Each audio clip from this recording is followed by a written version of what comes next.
আমি যদি ওই রাতে দরজা না খুলতাম তাহলে আজ এই ভিডিও বানাতে হতো না। তাহলে শোনো ওই রাতের কথা।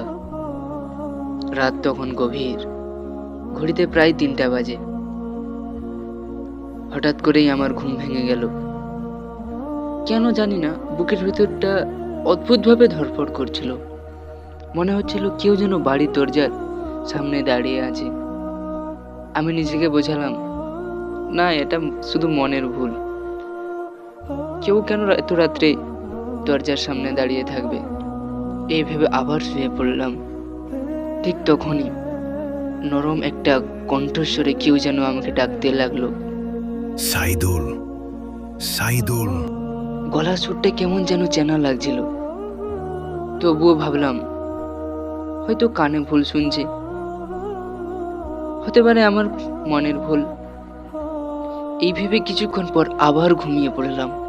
হঠাৎ অনুভব করলাম কেউ যেন আমাকে তুলে বসিয়ে দিল। আমি ভয়ে কাঁপছি। অন্ধকার ঘরের মধ্যে স্পষ্ট শুনতে পেলাম কেউ আমার নাম ধরে জোরে জোরে আমাকে ডাকছে। আমি ভেবে পারছিলাম না ঠিক এই মুহূর্তে কি করা উচিত আমার। তারপর ভালো করে তার গলার সুরটা চিনলাম। মনে হলো যেন এটা আমার ভাইয়ের গলা। তাই আমি কোনো কিছু না ভেবেই দরজাটা খুলে দিলাম। দরজা খুলে দেখলাম কেউ আর কোথাও নেই। ভয় আর কৌতূহল মিশে গেল একসাথে। তারপর আমি বাড়ির পাশে যখন গেলাম, দেখলাম একজন যুবক হেঁটে চলে যাচ্ছে। তিনি কোনো দিকে না তাকিয়ে সোজা হেঁটে যাচ্ছেন আস্তে আস্তে। আমি কিছু না ভেবেই তার পেছন করতে লাগলাম। কিছুটা যেতে যেতে দেখলাম সে কোনো দিকে না তাকিয়েই কেমন যেন একইভাবে হেঁটে যাচ্ছে, কোনো কিছুর দিকে দেখছেও না। আমার ভয়ও লাগছিল, শরীর প্রায় কাঁপছে। তবুও কেন জানি না তার পেছনে যাওয়ার ইচ্ছাটা থামাতে পারছিলাম না। কিছু দূর গিয়ে দেখি সে কবরস্থানের দিকে এগিয়ে যাচ্ছে। আমার মাথা কাজই করছিল না, এত রাতে কেউ কবরস্থানের দিকে যায় কেন? তবুও আমি তার পেছনেই চলছি।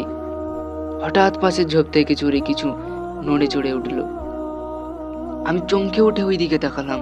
শরীর কেঁপে উঠল। আবার সামনে তাকাতেই কেউ নেই। যুবকটাও উধাও। ফাঁকা জায়গা, দূর দূর দেখা যাচ্ছে, কেউ কোথাও নেই। চারপাশে শুধু অন্ধকার, নিস্তব্ধতা আর ভোরের কুয়াশা। আমি দ্রুত শ্বাস নিতে লাগলাম।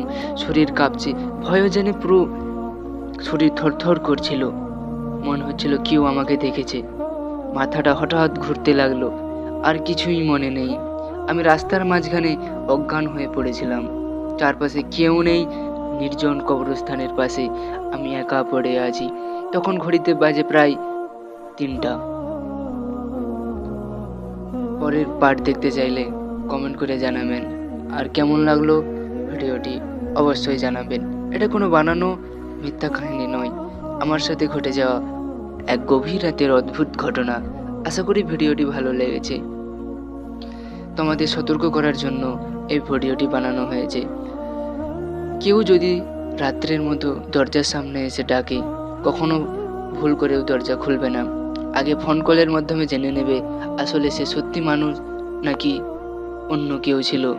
আশা করি এরকম অনেকের সাথেই ঘটেছে। কারোর সাথে যদি ঘটে থাকে অবশ্যই জানাবে। ধন্যবাদ।